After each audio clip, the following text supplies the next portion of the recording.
He never floated through a tunnel or saw a blinding light. The instant Don Piper died, he went straight to heaven's gate. And 90 minutes later, he came back. Don Piper was killed instantly when the tractor trailer hit his Ford Escort head-on, crushing the small car. He was pronounced dead at the scene. Paramedics covered his mangled body with the tarp. Then Dick Honorecker, a minister, stopped and asked the paramedics if he could pray for Don. I walked over by the door. Great physical damage on the outside, and I laid my hands on him and began to pray for him. As he prayed over the body, a sound came from beneath the tarp. Don Piper was alive. Please welcome back to the 700 Club the man who spent 90 minutes in heaven, Don Piper. Thanks so much for being with us. I'm honored to be here. Thank you very much. I was fascinated by your book. I read it in one sitting. And before we get into the story of what you saw and experienced in heaven, tell us how you came back to life. Well, a man was praying for me. You saw Dick Honorecker. He felt led of the Lord to get in the car. It was an awful accident and very, very heavy damage in the car. And certainly on me, I was killed instantly. And he crawled under a tarp. They'd covered the body up with a tarp, placed his hands on me and began to pray for me because he just felt God told him to do so. So he was obedient. He didn't worry about his theology, whether that made sense or not. He was a good Baptist preacher. He just did it and prayed for me. Now, many other people had been notified I'd been in an accident as well, but they didn't tell them I died. So they were praying for me only with the knowledge of the accident itself. So that went on for quite some time, and 90 minutes after the accident happened, he was singing the hymn, "What a Friend We Have in Jesus," holding on to me under the tarp in the dark, because we were under the tarp together, and suddenly I started singing the hymn with him. And he got out of the car really fast because he was very frightened and excited. Because a dead man was singing with him again. The dead man was singing, that's exactly right. Now, what did you experience during those 90 minutes? The reality and the majesty and the bliss of heaven itself. To be absent from the body is to be present with the Lord for those who know Him and love Him. And that's exactly what I experienced. I was surrounded by people I had known and loved in life who had preceded me. Every single one of them had had a spiritual impact on my life. So here I was now surrounded by these people. Some relatives, some friends, some teachers. But every one of them had influenced me for Christ by telling me about Jesus, taking me to church, living a Christ-like life in front of me. And they were all around me, and they looked really, really good. If you want to look good, heaven is the place you want to be. And they were all perfect in every way, blemishless, as was I. I mean, I was very mangled in the automobile accident back on earth, but I didn't have a scratch on me in heaven. I believe the only one in heaven with scars is Jesus, to remind the rest of us of how we got there.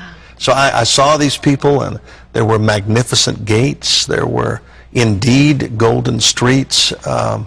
There was incredible music, not only in quality, but quantity. I've never heard such music before or since.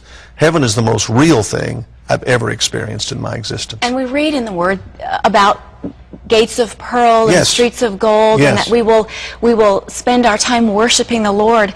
You know, if you talk to a teenager, I spend a lot of time serving and ministering with teenagers, and they think, well, we're going to sit around and sing all the time? Oh, no. And they probably have no idea of what you experienced from the music. Heaven is an incredibly active place. I mean, imagine one of the things that you do is greet the people who come after you. What a wonderful thing that is. And since there's no passage of time, people are always coming and showing up, and you get to praise the Lord with the incredible songs. There's the fellowship of believers. We will dine at the Lord's table. It could hardly be more active. It is an exciting place. And the best thing about it is God is there. That's where we want to be. He created us for fellowship, and in heaven we get to fellowship with Him forever. Forever. I'm sure you've had your share of skeptics who say you just had some experience, and because you'd read the Bible, that's what you experienced. How do you respond to them? Well, there were several things that made it particularly real for me. For one thing, I experienced things there I didn't expect to experience.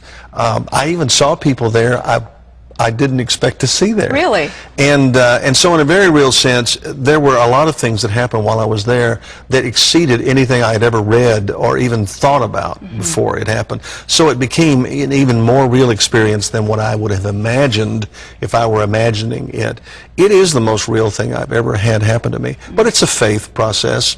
You're not going to convince somebody about the reality of heaven unless you convince them about the reality of Christ. And of course, we know he lived.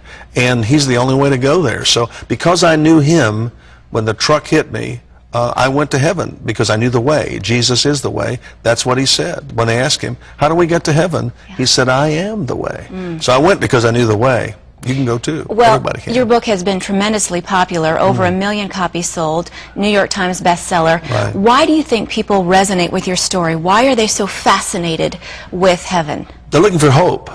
People want hope in this life and in the life to come. And both of my books have been about not only heaven and the reality of heaven, that you could go there, but having a meaningful life until you go there. You know, and so people are looking for that eternal hope, but they're also looking for hope now. Many people have gone through extraordinarily difficult times, a tragedy, a loss, a disaster, and they're wondering, how do I get through this life?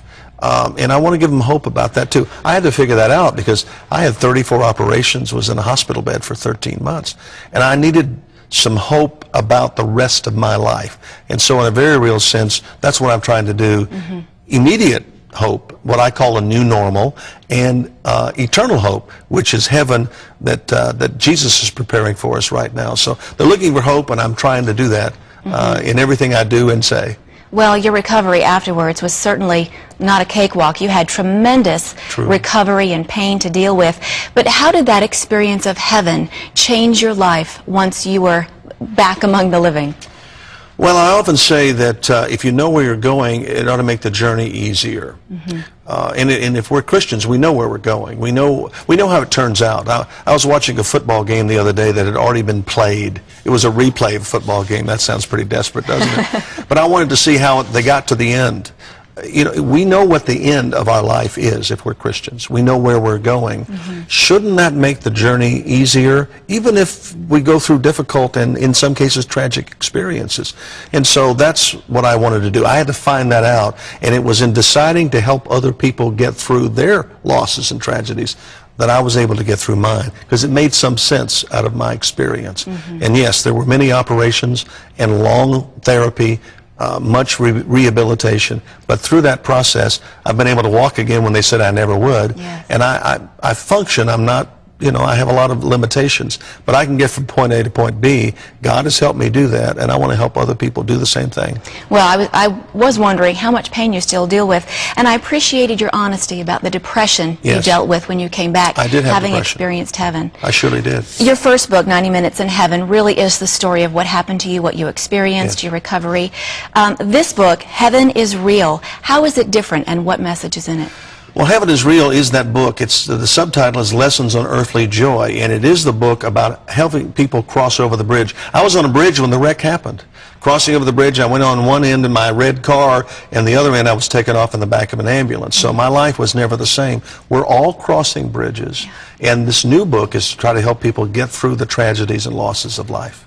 Well, this book, 90 Minutes in Heaven, was fascinating to read, and it really made me look at even this life in a different way, knowing the reality of what we have. Exactly. And Heaven is Real. These books are available across the nation, so please get a hold of them. Gordon, over to you.